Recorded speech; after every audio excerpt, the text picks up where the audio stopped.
ভাঙড় বিধানসভার অন্তর্গত চালতাবেড়িয়া অঞ্চলে খবর পাচ্ছি তৃণমূলের পার্টি অফিসে আগুন লাগিয়েছে। তৃণমূলের নেতা শওকত মোল্লা সাহেব আমাদের আইএসএফের নামে অর্থাৎ আমাদের নামে দোষ দিচ্ছে।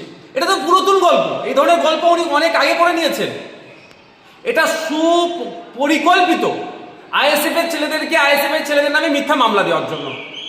14 তারিখে আমরা গণতান্ত্রিক প্রক্রিয়ায় শান্তিপূর্ণভাবে ওয়াকফ সংশোধনী আইনের বিরুদ্ধে একটা মিছিল করতে চেয়েছিলাম কলকাতাতে। আসার পথে পুলিশকে দিয়ে আটকেছে এই শওকত মোল্লা সাহেবরা। সেখানে হিংসা করে আমাদের নামে 5টা মামলা হয়েছে।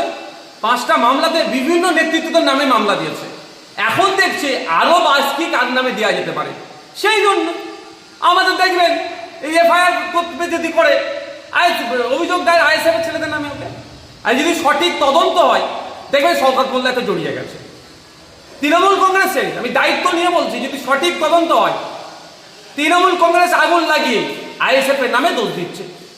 এখন আমাদের ছেলেদেরকে প্রশাসনের লোক পক্ষ থেকে যে সুমোটো করে যে মামলা দিয়েছে একাধিক ছেলের নামে একাধিক নেতৃত্বদের নামে, তা তো আটকে রাখতে পারছে না।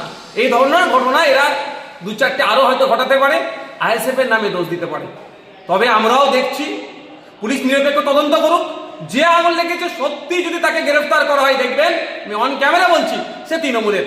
এবার তাকে কে আগুন লাগাতে বলেছে তৃণমূলের বড় নেতারও নাম চলে আসবে যদি সঠিক তদন্ত হয়।